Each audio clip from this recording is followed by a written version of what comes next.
कम शब्दों में रखें और बच्चों का मार्गदर्शन करें। आप लोग ताली बजा के स्वागत कीजिएगा अनिकेत भाई। मंचासीन सभी अतिथिगण, सामने सभी पंचायत प्रतिनिधिगण एवं प्यारे बच्चों, फिलहाल हम लोगों का जो विषय है यहाँ कैरियर गाइडेंस से रिलेटेड।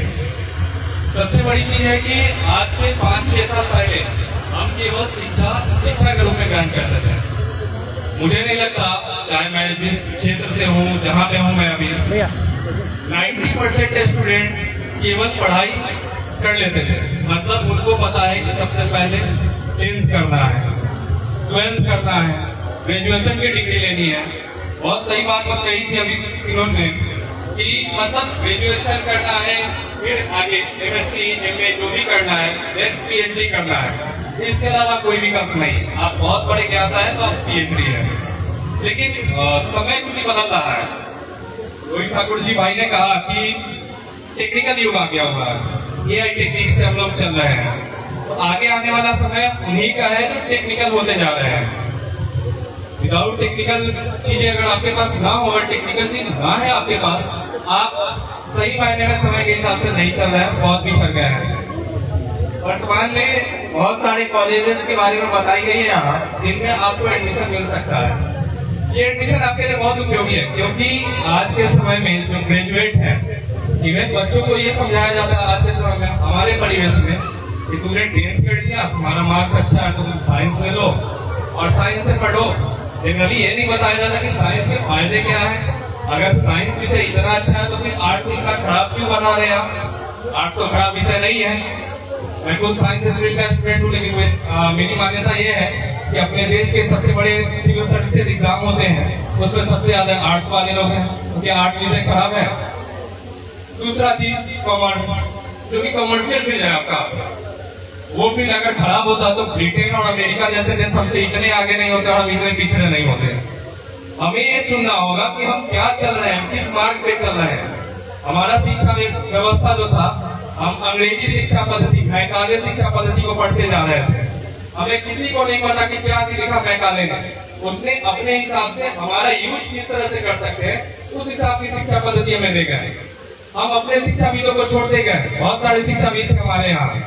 गांधी जी ने उस समय जब आजादी की लड़ाई लड़ रहे थे, उस वक्त भी 3H, हैंड, हार्ट, हेड की पद्धति दी थी शिक्षा में। उन्होंने कहा था कि हमारे पास केवल ज्ञानात्मक कौशल हो जाने से कुछ नहीं कर सकते, हमारे पास स्किल होना चाहिए, तभी हम कार्यों का क्रियान्वयन कर सकते हैं।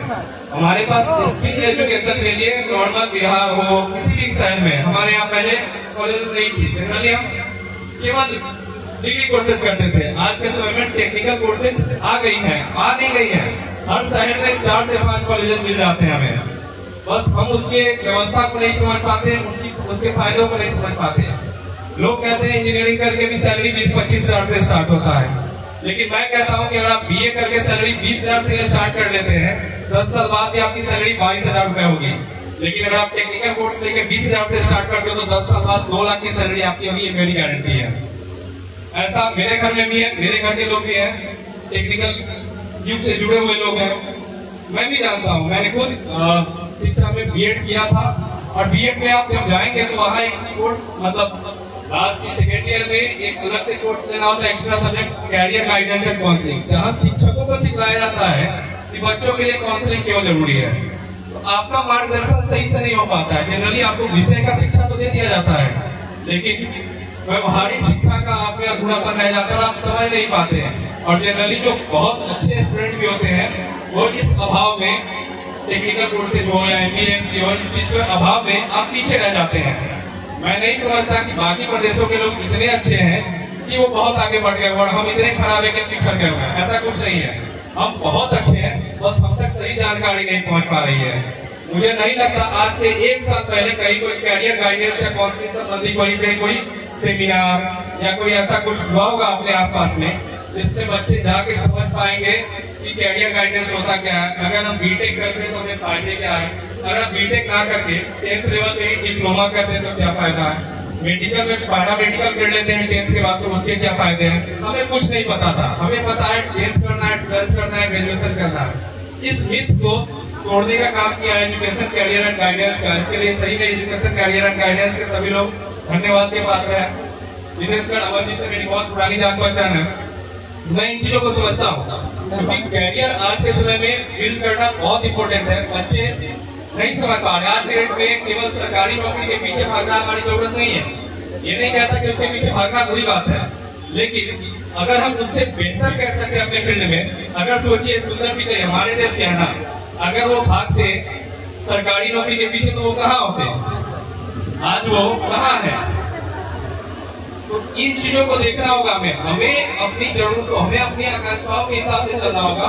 हमें इन चीजों पे बहस नहीं करनी होगी कि 10th के बाद 12th के बाद ग्रेजुएशन। हम ये करना होगा कि जो चीजें हमारे लिए आवश्यक है हम उस पर कार्य करें। और इसीलिए यानी एजुकेशन कैरियर एंड गाइडेंस आपके लिए एक बेहतर अवसर लेके आया है।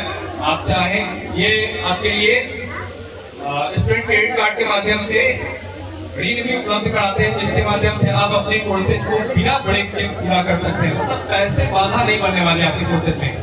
और अगर आप टेक्निकल कोर्स ले लेते हैं, टेक्निकल कोर्स कर लेते हैं, इससे बेहतर आपके लिए सुखद परिणाम नहीं हो सकता, क्योंकि आप डबल लेवल लेके चल रहे हैं। जो लोग नॉर्मल ग्रेजुएशन करते हुए केवल ग्रेजुएशन में डिग्री लिए हैं, आपने अगर बीटेक किया है तो आप टेक्निकल फील्ड में भी हो और ग्रेजुएट भी हो। इससे बेहतर कुछ नहीं हो सकता। बाकी चूंकि समय की कमी है, इसलिए मैं अपनी वाणी को विराम देना चाहूंगा। बहुत बहुत धन्यवाद। अनिकेत जी के प्रति हम बहुत आभार व्यक्त करते हैं और कार्यक्रम के इस कड़ी को आगे बढ़ाते हैं। हमारे बीच में छात्राओं का संख्या काफी है। आप लोगों को एक बात बताते हैं, अभी जो टेक्निकल दौर है, टेक्निकल दौर से तो जुड़ना जरूरी है। बीच में क्यों बचा है बच्चा, इधर बात का ध्यान दो, तुम लोग बात सुनो, ठीक है ना, फायदा करेगा। तो टेक्निकल दौर है तो टेक्निकल दौर से जुड़िए, लेकिन टेक्निकल दौर का मिसयूज भी बहुत है, तो उसको ध्यान रखने की जरूरत है।